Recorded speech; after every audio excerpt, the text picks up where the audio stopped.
Hello and welcome back to another blog. एक नया दिन और एक नए लोकेशन पे मैं आ गया हूँ। ये जगह है एलेपी टाउन। इससे पहले के ब्लॉग में आपने देखा होगा एलेपी बीच और बैक वाटर। अभी मैं एलेपी या अलापुजा दोनों एक ही है, वहीं टाउन में आ गया हूँ। और यहाँ पर कुछ बहुत अच्छे स्ट्रक्चर्स है, पुरानी बिल्डिंग्स है, वो सब मैं एक्सप्लोर करूँगा और आपको भी दिखाऊँगा कैसा लगता है ये शहर। ये जगह मेजर जंक्शन है टाउन का।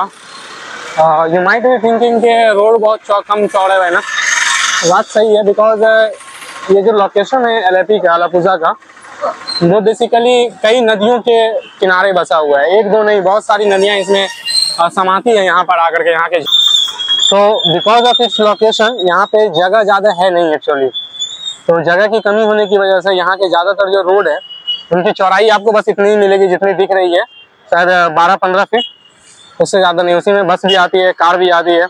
और पूरे शहर में कम से कम मैं समझता हूँ 10 या 12 इस तरह के कैनाल हैं बड़े बड़े, जो कि किसी ज़माने में रिवर रहा होगा। धीरे धीरे इंक्रोचमेंट के बाद ये हालत हो गई और ये सब जाता है पास के ही झील में और फिर वहाँ से समंदर में। इस डायरेक्शन में अगर आप जाओगे तो समंदर मिलेगा और इस डायरेक्शन में जाओगे तो झील मिलेगा। ये सब बिल्डिंग देख रहे हो आप, कितना खूबसूरत है ना।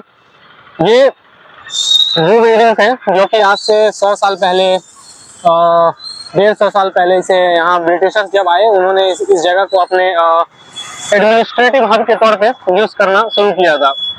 पहले ये एक छोटा सा तालुका हुआ करता था, सब डिवीजन हुआ करता था, क्योंकि ये पहले कोल्लम डिस्ट्रिक्ट का पार्ट था, फिर उसके बाद कोट्टयम का पार्ट बना और अब ये 1957 में इसे एक नए शहर के नए डिस्ट्रिक्ट के तौर पे कंसीडर किया गया। तो फिर ये फुल फ्लेज अलापुजा डिस्ट्रिक्ट बना था। बाद में इसका नाम चेंज करके एलेपी कर दिया गया। हालांकि रेलवे स्टेशन आज भी अलापुजा ही कहलाता है इसका। इस बिल्डिंग का डिज़ाइन मुझे बहुत पसंद आया, काफ़ी बड़ा भी है और अब ये प्राइवेट प्रॉपर्टी है शायद। इससे पहले हालांकि इसमें कुछ गवर्नमेंट ऑफिस हुआ करती थी। यहाँ पे आयरन ब्रिज कहलाता है ये जगह। उसका रीज़न ये है, ये रहा आयरन ब्रिज। तो वॉकेबल था पहले, अब इसे बंद कर दिया गया है क्योंकि आयरन पूरा रस्ट हो चुका है, जंग लग चुका है और कब ये गिर जाए किसी को नहीं पता। एलेपी के पुराने बिल्डिंग में आपको इस तरह का डिज़ाइन मिल जाएगा, जबकि जो अब नया बन रहा है वो तो पूरी तरह से वही बंगला के तौर पे ही उसे बना रहे हैं। अब तो नए में तो समझ लो यूँ कि काफ़ी अलग लेवल का, नेक्स्ट लेवल का। आपने बहुत सारे मेरे वीडियोज़ में या रील्स में देखा ही होगा यहाँ का बंगला सब। तो अब जो लोग नए जनरेशन वाले जो लोग बना रहे हैं वो बिल्कुल अलग तरीके से बना रहे हैं। हालांकि पुराना वाला भी मुझे आर्किटेक्चर इसका मुझे बहुत पसंद है यहाँ का, इस शहर का। और कमोवेश पूरे केरल का यही हाल है। इसे अगर आप मैप पे देखेंगे इस शहर को तो आपको ये दिखेगा त्रिवेंद्रम से ऊपर, त्रिवेंद्रम से 2 डिस्ट्रिक्ट ऊपर है और कोची के नीचे है। इसके ऊपर भी कई 12-14 डिस्ट्रिक्ट हैं। इसके 14 डिस्ट्रिक्ट है केरल के और सबके सब क्या है ना, वन आफ्टर अनदर है, मतलब ऊपर से नीचे की तरफ। इसका मैप इस तरह से है, ज्योग्राफिकल लोकेशन ही ऐसा है। तो बड़ा यूनिक डिजाइन है केरल का। ऐसा लगेगा जैसे कुछ बनाना रखा हुआ है टेढ़ा सा। मैं रॉन्ग साइड में चल रहा हूँ, मुझे बड़ी दिक्कत हो रही है, गाड़ी सामने से आ रही है तो परेशानी हो रही है, मुझे अपना रूट चेंज करना पड़ेगा। ये आप साइड से देख रहे हो ना, ये जो बिल्डिंग सब नज़र आ रही है, ये एक मेन मार्केट है, मेजर बिजनेस हब है इस जगह का, जो कि कैनाल के दोनों साइड है। इस साइड भी है और बीच में कैनाल और इस साइड भी है। तो ये जगह है। अब मैं चल रहा हूँ किसी गली में, मैं जाने की सोच रहा हूँ जहाँ से कि मैं बंगला वगैरह देख सकूँ और उसे कैमरे पे रिकॉर्ड कर। यहाँ पे एक काफ़ी पुराना मंदिर भी है, लगभग 200 साल पुराना। मेरे कल दोस्त मिले थे, वो बता रहे थे कि आपको जो कैंपस दिख रहा है सामने, इसमें 200 ईयर्स ओल्ड टेम्पल है, जो कि यहाँ इस शहर का सबसे बड़ा मंदिर भी है। मुलक्कल श्री राजा राजेश्वरी देवी टेम्पल पर्वत। तो मुलक्कल इस जगह को कहते हैं। जैसे एलेपी का ये हिस्सा जो है ना, वो मुलक्कल कहलाता है। ये वो टेम्पल है, 200 ईयर्स ओल्ड टेम्पल। इसमें कहते हैं कि ये इस शहर का सबसे ज़्यादा भीड़ गैदर करने वाला, सबसे ज़्यादा लोग यहाँ पे आते हैं किसी दिन, जो खास डे होता होगा पूजा का, उस दिन सबसे ज़्यादा लोग आते हैं इधर। अब मैं सोच रहा हूँ एलेपी शहर से निकला जाए और वापस चला जाए अपने डेस्टिनेशन की तरफ, लेकिन उससे पहले मुझे कुछ कुछ जगह पे देखने को मिल गया। जैसे ये सामने वाली बिल्डिंग, ये भी काफ़ी हिस्टोरिकल बिल्डिंग लग रही है।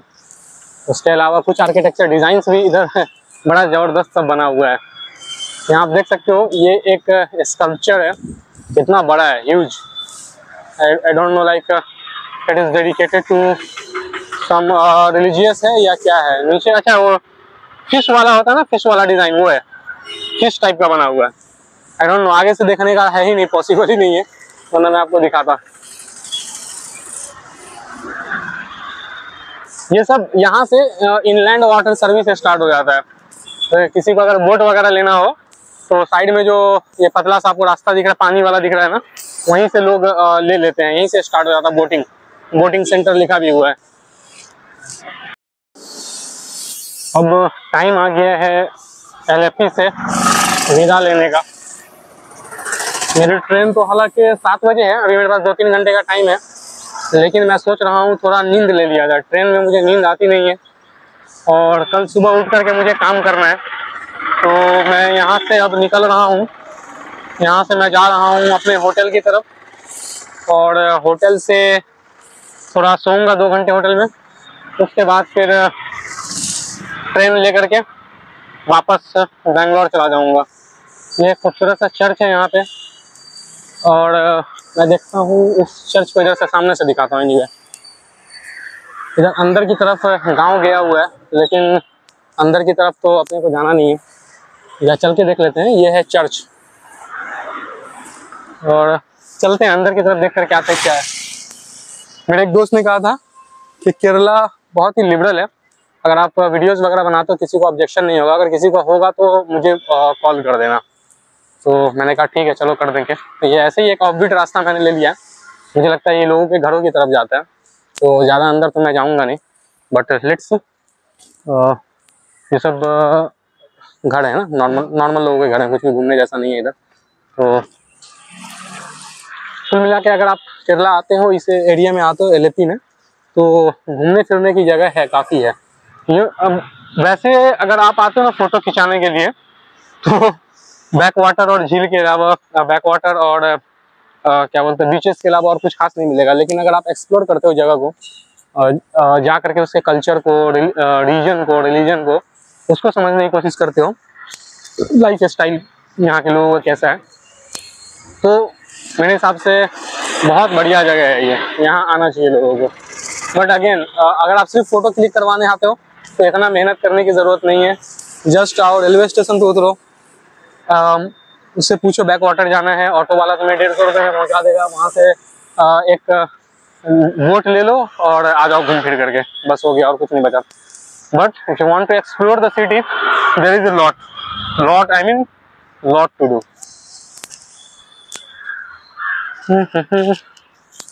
देखो कितना बढ़िया घर है, होम स्टे है बेसिकली।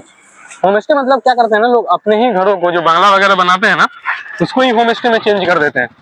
होम स्टे रखने से और होटल और होम स्टे में फ़र्क ये है कि होटल में टैक्स ज़्यादा है, रूल्स रेगुलेशन ज़्यादा है, जबकि होम स्टे हो गया कि नॉर्मल आपका घर है और आप उसमें गेस्ट को रख रहे हो, पेइंग गेस्ट को, उनसे आप थोड़ा पैसे ले रहे हो, बस वही इतना ही का फ़र्क है।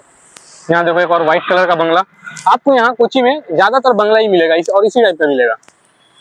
इसमें एलेपी में, कोची मेरे मुँह से बार बार निकल जाता है क्योंकि मैं कोची में कुछ ज़्यादा ही दिन रह लिया हूँ, इसीलिए। तो आपसे मुलाकात होगी किसी नए ब्लॉग में, किसी नए शहर में, और कोई नए टॉपिक लेकर के। तब तक के लिए आप मुझे दे इजाज़त। और वो अनुप सोनी कैसे बोलता है, सुरक्षित रहें, ख्याल रखें, पता नहीं जो भी हो, तो वो वाला भी साथ में। चलो गुड।